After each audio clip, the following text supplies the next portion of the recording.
Come on.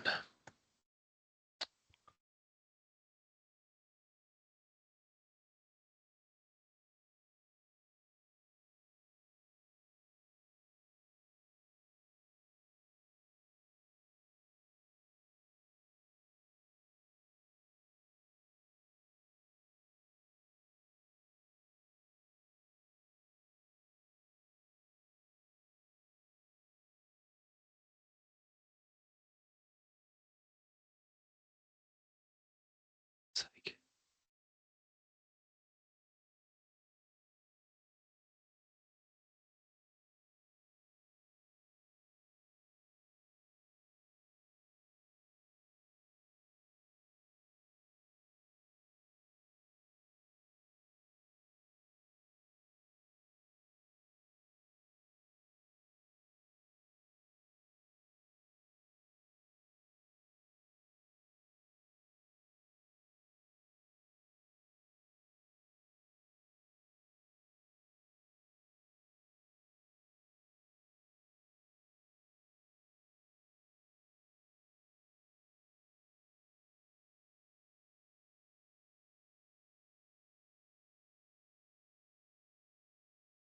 Oh shit.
Hi, everyone. Can you hear me? Yeah, I'm Yes, so we sorry. can. We can. My Teams on my desktop just decided to freeze, which is always a absolute pain. So sorry for being late, but glad to see you all here. Stavroula, do you want to share your screen? Is that just Absolutely, yes. see that it works? Of course. Give me a second.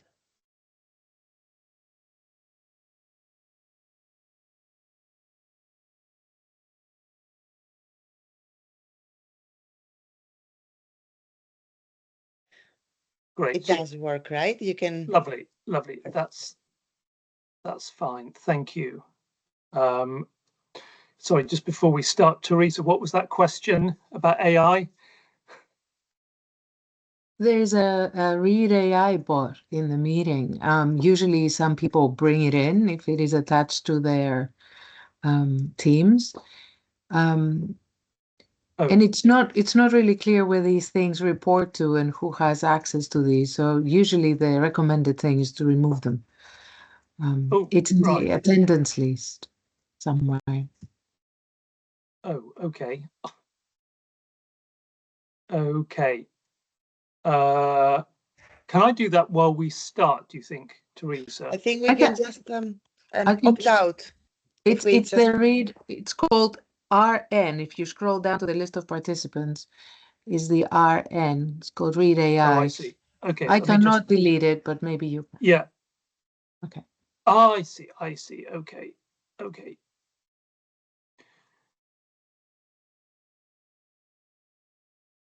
Yeah. Okay, fine. I've done that. Right. Okay. Sorry, everyone, for being rather late. But nice to see you all. Thank you to Matthew Barnfield, who's organised this our autumn term seminar series for the PSA Political Psychology Group.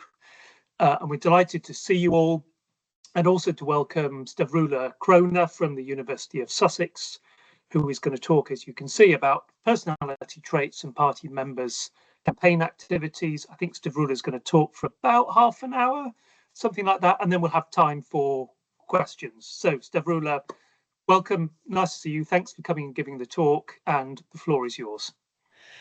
All right. Thank you very much, first of all, for the invite. It's great to be here. My co-authors, Paul Webb and Tim Bale, that they've been leading the Party Members Project since 2014. They also wanted to be here, but unfortunately, teaching kicked in, and they both have to teach at this time of the day. So my name is Stavroula Chrona. I'm an assistant professor in politics at the University of Sussex. My research is in the area of political psychology, which is why I joined Paul and Tim in the Party Members project. So I'm putting the timer, and I hope I will stay within the time limits. But if I exceed the time limits, please let me know.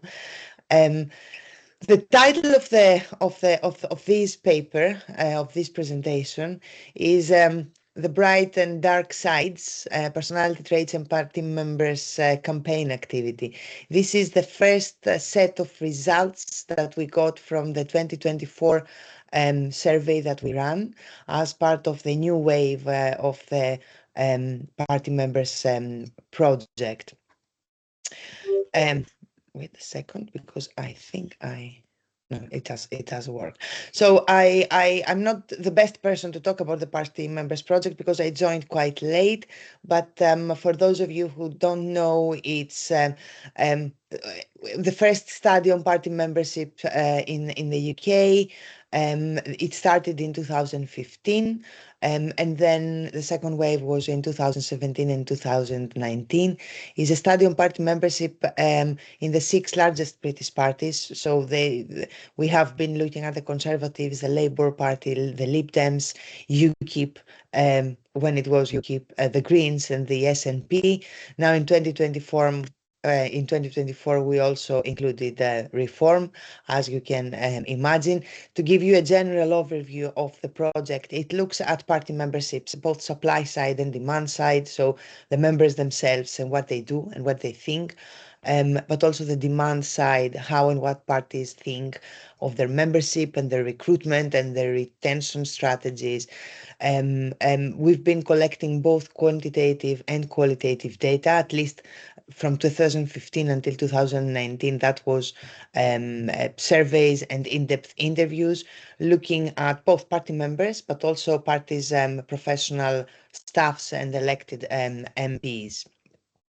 Now, in 2024, as I will explain in a second, we actually started looking, and this is why I joined the project, at the political psychology of party members, which is something that hasn't been explored before by Tim, Paul, and Monica, so the three people that originally ran the party members project. But before I start, this is how it used to be. This is the first study that was published in 2018 about the party members, the grassroots of Britain's key political parties, so who they are, what they think and what they do.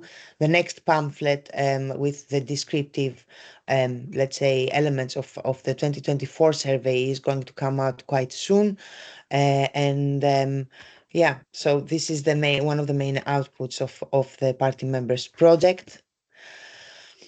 And before I start looking at the political psychology of these, just a few things about why we're looking at party members.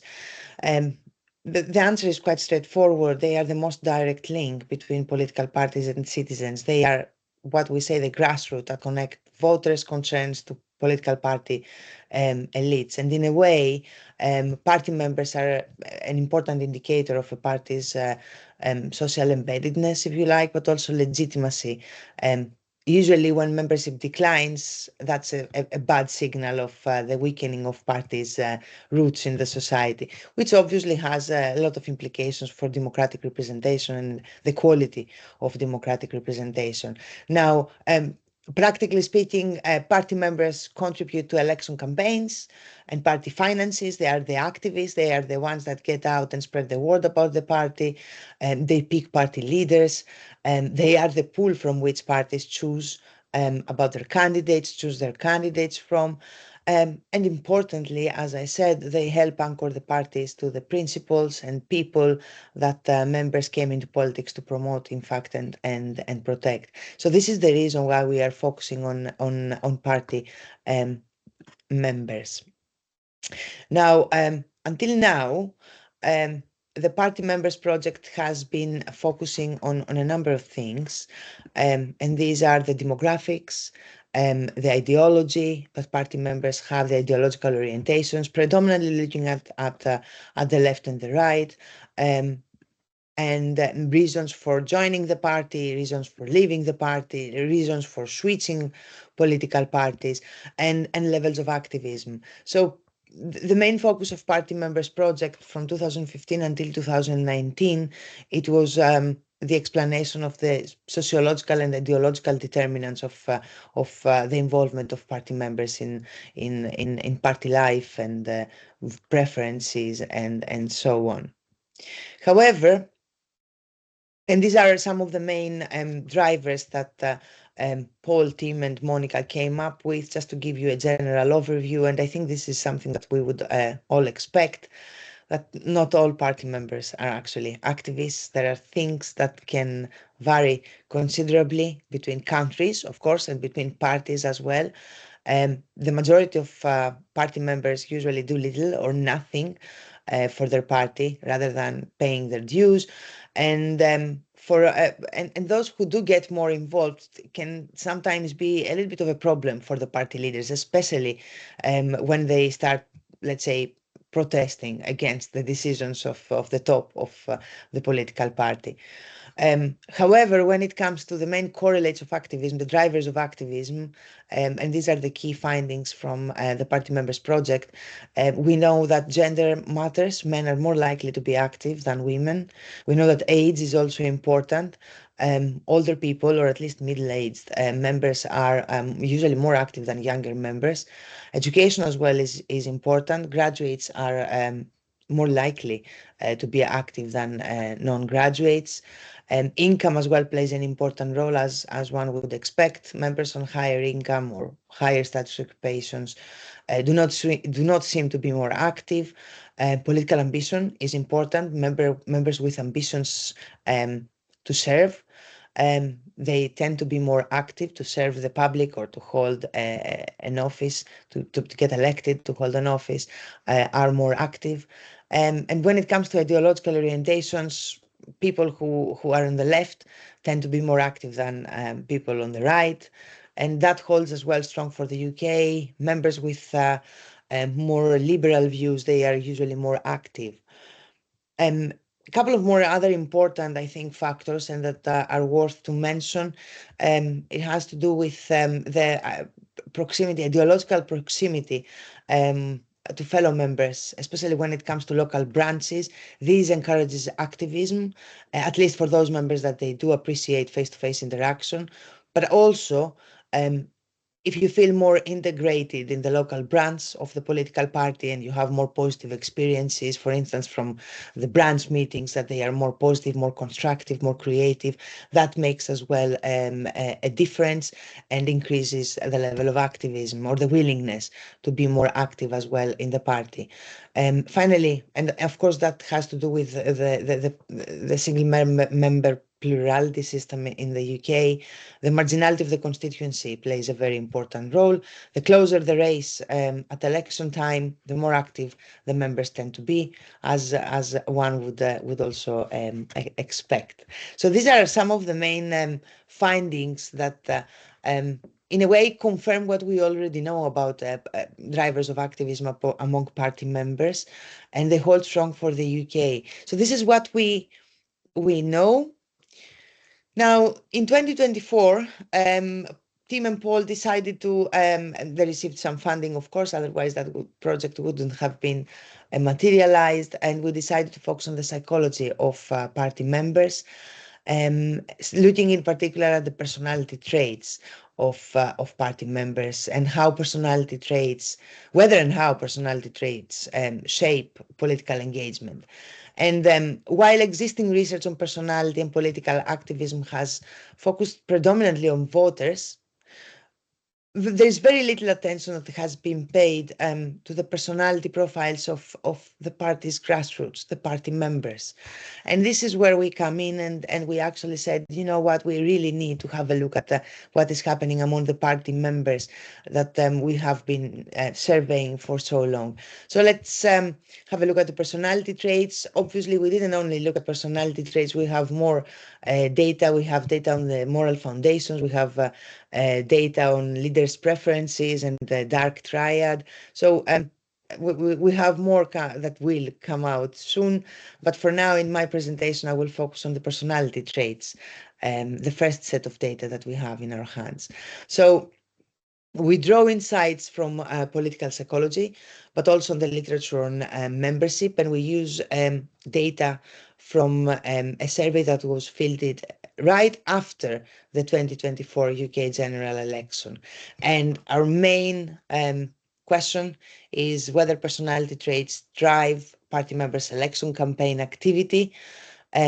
And we think that activism, especially during election campaigns, is particularly important to actually focus on, because it is an intensive mode of political engagement. It's this type of political engagement that is intense, and of course depends on the activity, depends on the demands, and during election times that demand is higher than normal times when there is not an election race.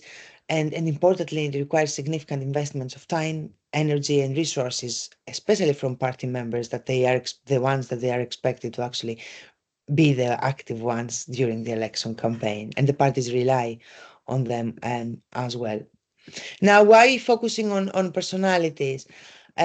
We decided to focus on personality because it has been underexplored, as I mentioned.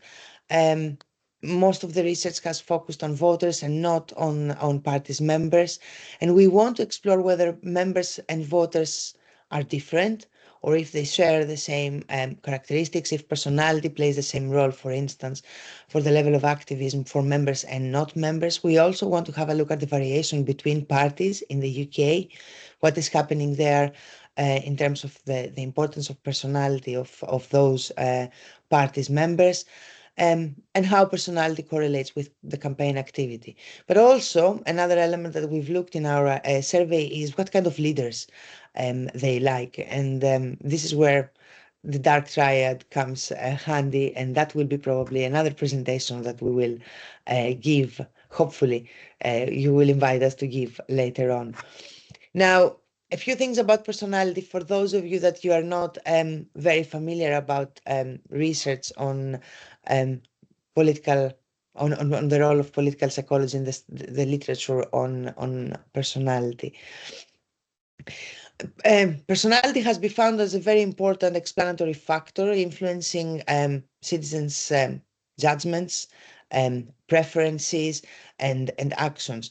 We do have a lot of data and a lot of studies that they have reported that voters, for instance, on the center left, score higher in certain traits, personality traits, friendliness and openness is an example, compared to those on the center right.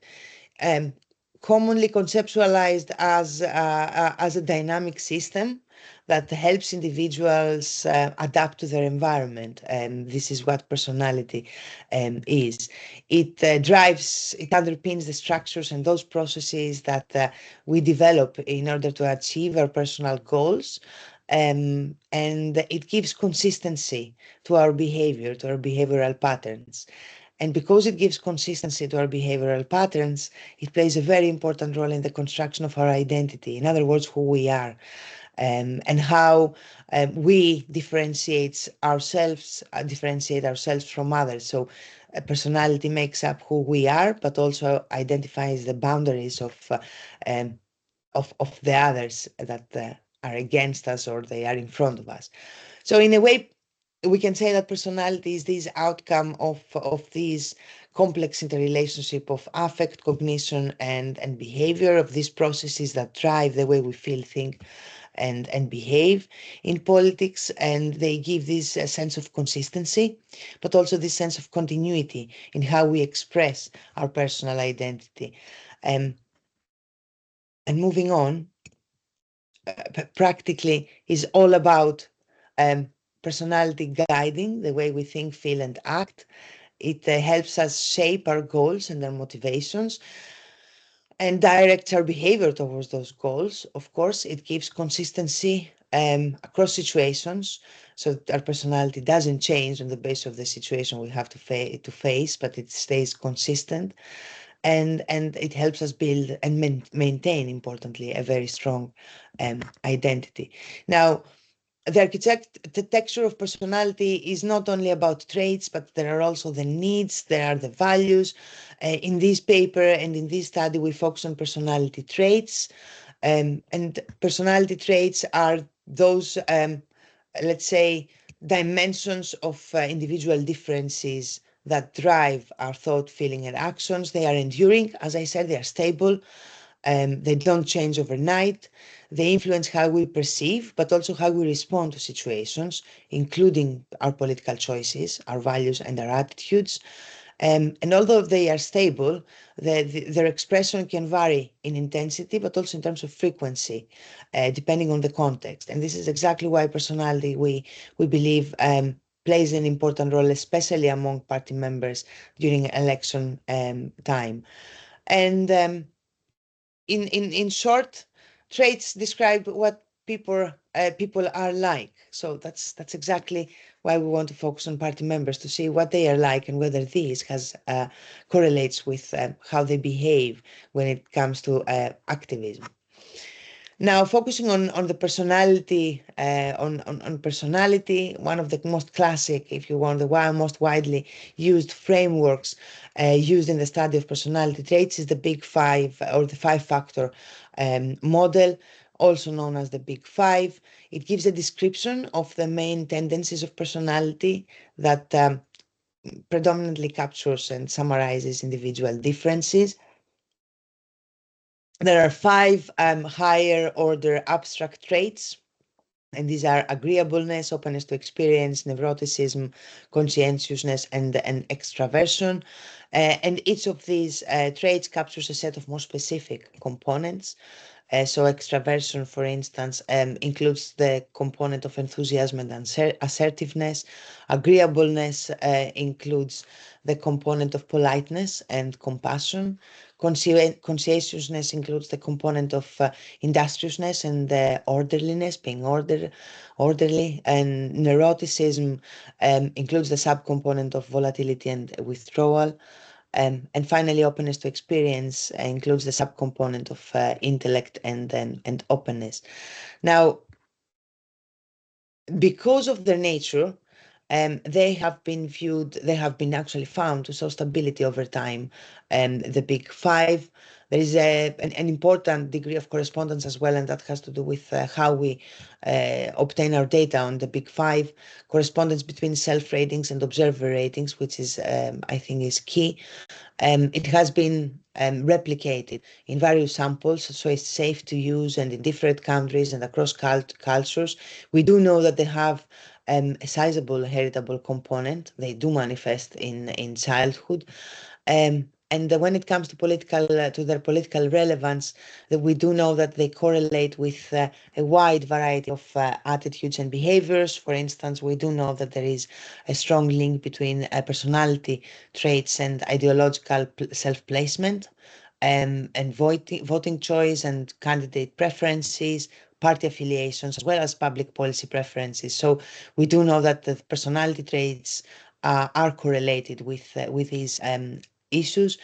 And I have an example on my slide, for instance, that those that they score high in openness, usually they are the ones that they are going to vote for more liberal parties. They have more liberal attitudes, whereas those that they score higher in conscientiousness, they are the ones that they're expected to be more conservative attitudes, and more conservative party preferences as well. Now, we also focused on the dark triad, and although we can say that the big 5, the 5-factor model that I introduced is more positive, we focused as well on the more on the darker side of personality. These are elements that they are not adequately captured by the big 5. They are the ones, these traits represent the darker, the more aversive, let's say, side of personality. There are 3 components: narcissism, psychopathy, and Machiavellianism. And they do capture the antisocial personality traits. They're not inherently bad, but they do reflect different orientations that can influence, for instance, leadership, preferences about leaders, political strategy, and the attitudes of voters. And this is exactly why we wanted to include that here in our study. All right, so I'll move on now. A few things about what we already know about personality traits. Now, extraversion has been found to be one of the most the strongest predictors of various forms of political participation in the literature.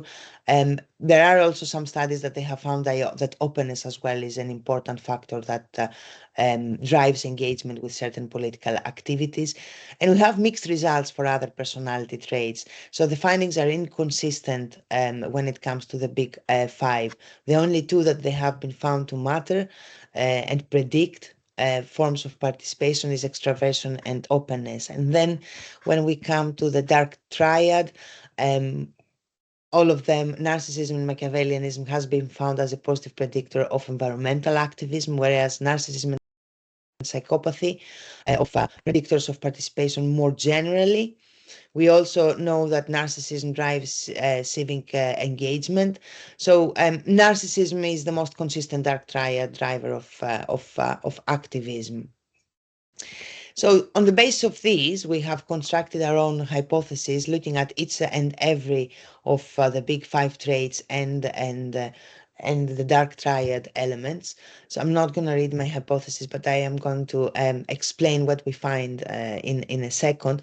But apart from only looking at political activism, we also wanted to actually make a comparison between the importance, the impact of personality traits on ordinary citizens and party members. So we are running a comparison between party members and ordinary citizens as well, because we had the opportunity to include that in our sample. So how we collected our data, it was YouGov that collected the data for us right after the general elections, as I mentioned before, 4,266 members of 5 British parties. And in addition to that, a representative sample of 2003 people of the wider electorate just after the general election in the summer of 2024. This is when the data were collected. It was an online survey conducted by YouGov, and they recruited our respondents from a panel of several 100,000 volunteers who were offered a very small reward for completing the survey. You can actually see the breakdown of the parties, of the size of our party supporter sample, party member sample on my slide. So just to give you some descriptive statistics here, a description of what those party members do during election time, how much time they devote to their party's activities. First of all, focusing on the electorate, voters are very much less likely to have been active campaigners during the election. 70%, in fact, have spent no time at all campaigning, as one would also expect from the electorate. Among the party members, the Conservatives did the worst, as you can see, and they didn't have a lot of election campaign activity. In fact, over half the party's members spent no time at all on the campaign, and almost 3/4 undertook less than 5 hours of voluntary effort for their party. We see that the Green Party members were a little bit better. Fewer of them did absolutely nothing for their party. It's the 48.9, and if you have a look at the Labour and the Lib Dem party, you see that they are a little bit different, but still the majority of party members, they didn't engage much with party activism. So at the end of the day, is the party members didn't spend a lot of time, devote a lot of their time to the party's activities. Now, if we have a look at the breakdown of the activities that members engaged with, we asked about 11 types of activity. These are very standard as well types of activity that they have been looking, Tim and Paul have been looking since 2018 as well. We see that the Lib Dems actually come at the top here. Their members completed an average of 2.13 of these activities. At the bottom, you can actually see the mean. This is the largest percentage, let's say, of activities that we have. So we see that the Lib Dems were the highest average, and then goes the Reform Party with 1.8% as a mean for engagement with these campaign activities. So these are all descriptive. Here you can. There is an interesting pattern as well, and you can actually see what the members prefer. I think what stands out is the financial donation. The majority of the members, they just give their financial donation to the party or the candidate, and then that's all from there. Or they attend public meetings, or they just use social media. So there isn't much else other than these, and then attending public meetings. There is some variation across the parties, but as you can see, the largest percentages are being reported to actually doing something else or doing nothing, as we saw in the previous table. Now, the actual findings here, and this is what tests our hypothesis. You can actually see here the results of our analysis. We controlled for ideology as well, and gender, social status, age, and education. And looking at the findings, what we see when it comes to personality, what we see is that the extraversion and agreeableness are significant positive predictors of campaign activity, which actually confirms our initial expectation or hypothesis. However, what we also find is that those that score high on openness to experience will be very engaged in will not be engaged in activism. So here we find that the opposite of what we would expect. And we also find that conscientiousness is not associated with activism as well, which is something that we were assuming that it would hold true, but it doesn't. Neuroticism doesn't achieve statistical significance anyway, so there is nothing to say there. From the dark triad, all of them are positive drivers of campaign activity. So we see that Machiavellianism, narcissism, and psychopathy are positively correlated. However, Machiavellianism is not of statistical significance here. So in a nutshell, from the big five is only extraversion and agreeableness that is a positive correlate of campaign activity among party members. And for the dark triad, they're all positive drivers of campaign activity, but Machiavellianism is not statistically significant here. Now, this table reports party members. I'm also going to show you the results about non-party members, and we're finding something very similar here. So it's we're not finding anything out of the ordinary, and in fact what we find is that there are many similarities with the party members. We see again here that extraversion and agreeableness are positive predictors of campaign activity. Only this time openness is statistically important. It is added as well to this. So we have extraversion, agreeableness, and openness as positive predictors of campaign activity.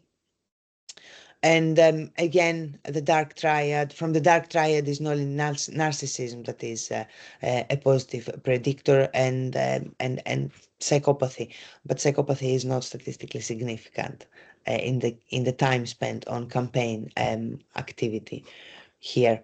So we don't find any notable, let's say, differences between party members and other citizens. If you like, those personality traits are positive drivers of election campaign activity for both groups. Openness matters for non-members, but not for the members of political parties.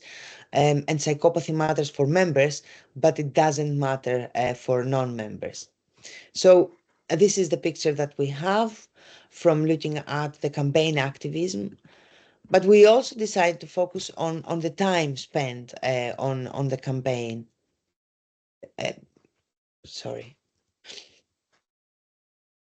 Stavroula, just to say that's about half an hour. Is it? It's okay. So I need to move very quickly then, right? Absolutely. If you don't mind. So I can actually summarize very quickly the findings. The results of the time spent on the campaign activity, they're very similar to before. We find that extraversion, agreeableness, narcissism, and psychopathy are positive predictors of the time spent on campaign activity for party members. And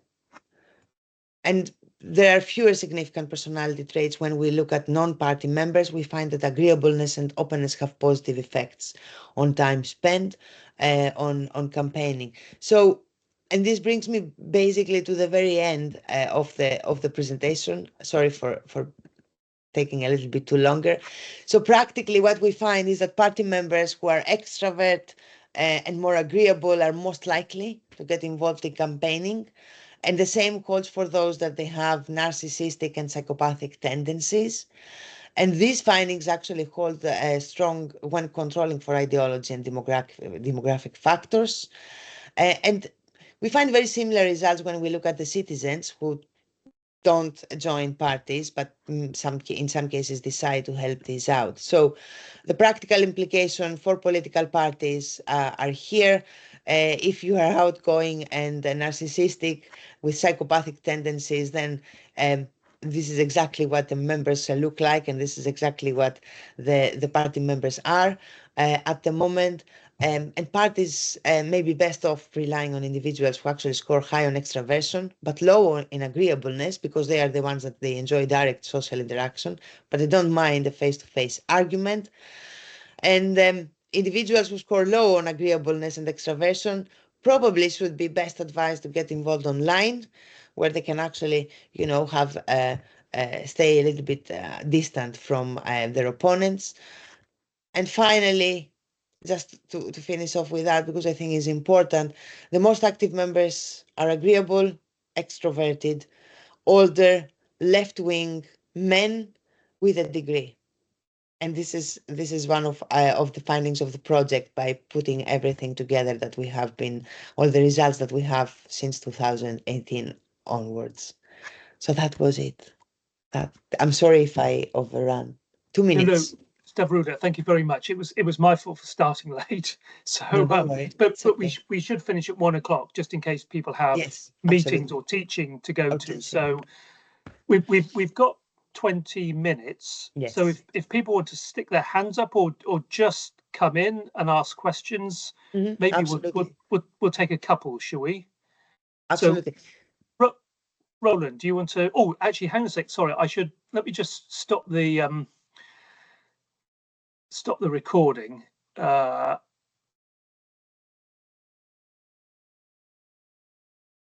you want me to continue sharing my screen, or shall I?